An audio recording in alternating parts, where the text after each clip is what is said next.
आदरणीय पत्रकार बंधु, आज डोगरा सदर सभा की तरफ से फिर आपके साथ रूबरू होने का चांस मिला है। मसला है कि जो हालात इस वक्त पूरे जम्मू सूबा के बन गए, ये बहुत खतरनाक सिचुएशन बन गई है। ऐसा कभी नहीं हुआ कि जम्मू प्रोविंस पूरी तरह से निवाज हो और इंटेलिजेंस का इतना फेलियर हो कि पता ही नहीं लग रहा कि हो क्या है। अब जो मछेड़ी में हुआ, लोई मलार में, या बाकी रियासी में हुआ, पुंछ में हुआ, राजौरी में हुआ, और ये घटनाएं जो एक दूसरे के बाद घटती जा रही हैं, ये बहुत खतरनाक इंडिकेशन है आने वाले वक्त। अभी इलेक्शन की तैयारी हो रही है, पाकिस्तान की तरफ से अगर ये चाल चली जा रही है तो वो क्यों कामयाब हो रहा है?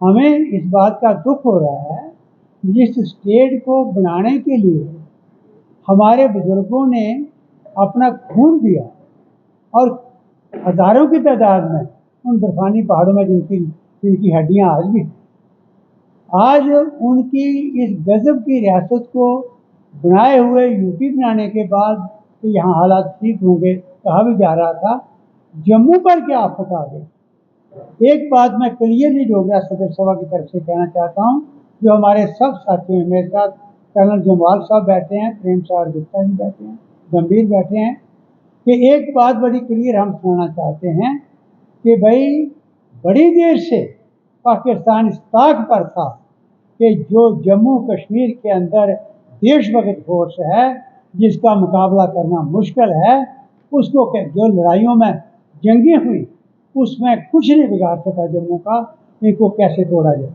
तो हम बड़ी देर से डोगरा संस्थान की तरफ से कह रहे हैं कि साजिश पाकिस्तान की तरफ से चली और कामयाब होता जा रहा है। कैसे अघोषित युद्ध उसने छेड़ रखा है। उसने यहाँ पर करोड़ों की तादाद में यहाँ पर कई किस्म की ड्रग्स भेज दी हैं जम्मू सूबे के नौजवान को तबाह करने के लिए। हम बड़ी देर से चिल्ला रहे हैं। अफसोस की बात है कि ये कहाँ हमारी गवर्नमेंट चल रही है, क्या कर रही है, हमें इसका दुख हो रहा है। और हम चिल्ला रहे हैं कि आपका इंटेलिजेंस फेलियर सिर्फ इसलिए है कि ग्राउंड लेवल की रिपोर्ट आपको नहीं मिलती।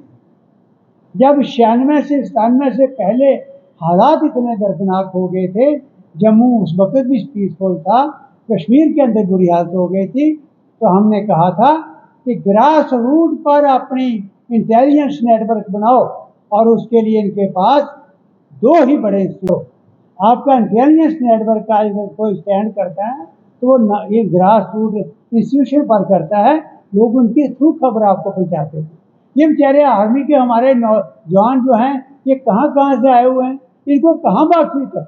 इसलिए अब देखिए जो लोई मलार में हुआ, कैसी दर्दनाक मौत हुई हमारे नौजवान, कैसे घेर के मारा उन्होंने और 3 आदमियों ने मारा। हमें अफसोस, हमें तकलीफ इस बात की हो रही है, जिन डोगरों ने 100 डोगरों ने 6000 पाकिस्तानियों को रोका कश्मीर के ऊपर, जिनको ब्रिगेडियर रहेंगे को सेवियर ऑफ कश्मीर कहा जाता है, अब उन पर यह कलंक लग रहा है कि भाई उनके इलाकों के अंदर आकर पाकिस्तान कामयाब हो रहा है।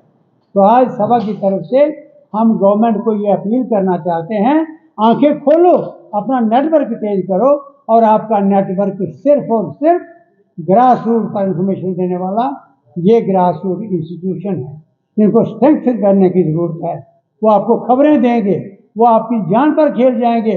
बीडीसी को मजबूत करो और लोगों को कॉन्फिडेंस में लो, क्योंकि जब गवर्नर रूल होता है लोग कट ऑफ हो गए होते हैं। सरकार के और लोगों के बीच की कोई कड़ी नहीं होती जो उनको जोड़ के रखे। इसलिए आज जितने भी इंस्टीट्यूशन हैं वो डिफंक्ट पड़े हुए हैं, असेंबली से लेकर नीचे ग्रास रूट तक। और नंबरदार चौकीदार जो जब इलेक्शन नहीं होती थी तब भी आपको वो खबरें देता था, आपके आंखें कान बन के काम करता था, उनको भी सस्पेंड कर दिया।